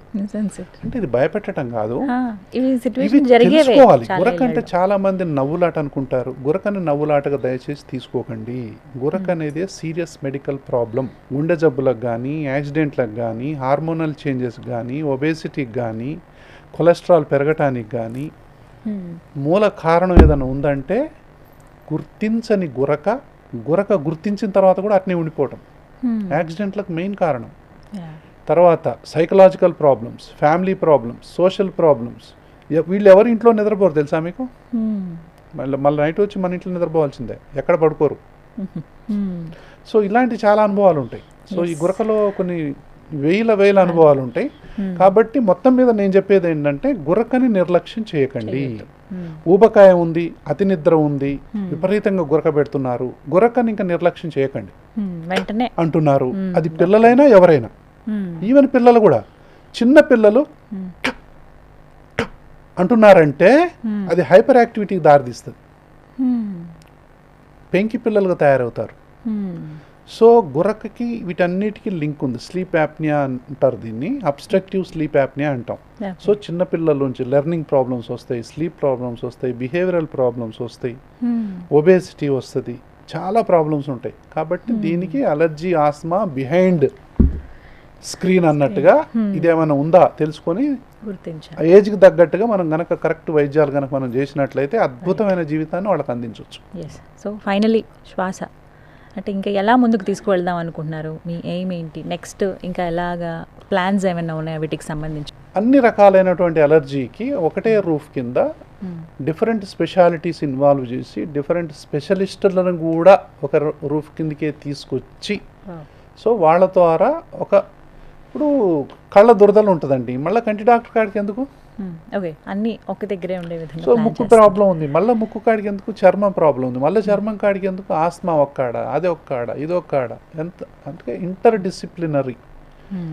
డిసిప్లినరీ అంటే అన్ని ఆర్గాన్స్ని కనెక్ట్ చేసి అండర్ వన్ రూఫ్లో మనం కనుక అలర్జీకి సొల్యూషన్స్ ఇచ్చినట్లయితే అలర్జీతో బాధపడే వాళ్ళకి ఒక మంచి ఎక్స్పీరియన్స్ని మనం ఇవ్వచ్చు. అది పసిపిల్లల నుంచి మొదలు పెట్టుకొని పండు ముసలి వరకు. సో దీనికి తగ్గటువంటి ట్రీట్మెంట్స్ ఇప్పుడు అన్నీ కూడా లేటెస్ట్ ట్రీట్మెంట్స్, తర్వాత వరల్డ్ క్లాస్ ల్యాబొరేటరీస్, అంటే ఏంటంటే అలర్జీ సంబంధించిన నెక్స్ట్ లెవెల్ డయాగ్నోస్టిక్స్, అంటే పిన్ పాయింట్గా నీకు దీనివల్ల ఎలర్జీ వస్తుంది అని తెలుసుకోవటం. దానికి తగ్గట్టుగా ఇప్పుడు ఏంటంటే డస్ట్ మైట్ ఇమ్యునోథెరపీ అంటాం. ముఖ్యంగా డస్ట్ వల్ల ఈ దేశంలో మెయిన్గా ఎలర్జీ వచ్చేది డస్ట్ మైట్ వల్ల. యూరోప్లో కానీ అమెరికాలో కానీ మెయిన్గా పోలెన్స్ వల్ల. డస్ట్ మైట్ని కనుక మనం తొలి దశలోనే డస్ట్ మైట్ ఎలర్జీ ఉందని తెలుసుకొని మనం అలర్జన్ స్పెసిఫిక్ ఇమ్యునోథెరపీ డస్ట్ మైట్కి కనుక ఇచ్చినట్లయితే వాళ్ళని డిసీజ్ మోడిఫై చేయొచ్చు. 1-2 సంవత్సరాలు ఈ ట్రీట్మెంట్ ఉంటుంది ఈ dust might specific ఎలర్జీకి.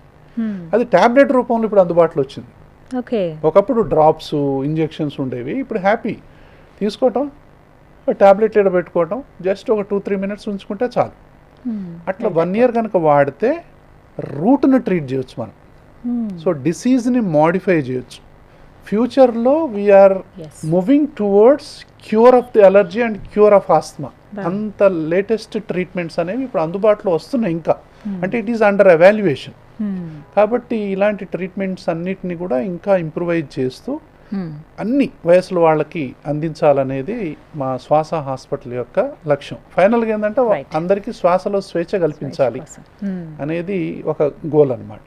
Right, thank you so much sir. Thanks for your valuable time. చాలా డీటెయిల్డ్గా, అంటే మాకు ఇవి కూడా ఇంత పెద్ద ప్రాబ్లం క్రియేట్ చేస్తాయా, అయ్యో మేము గుర్తించలేదే అని మేము గుర్తించే విధంగా చాలా క్లియర్గా ఎక్స్ప్లెయిన్ చేశారు sir. Thank you so much.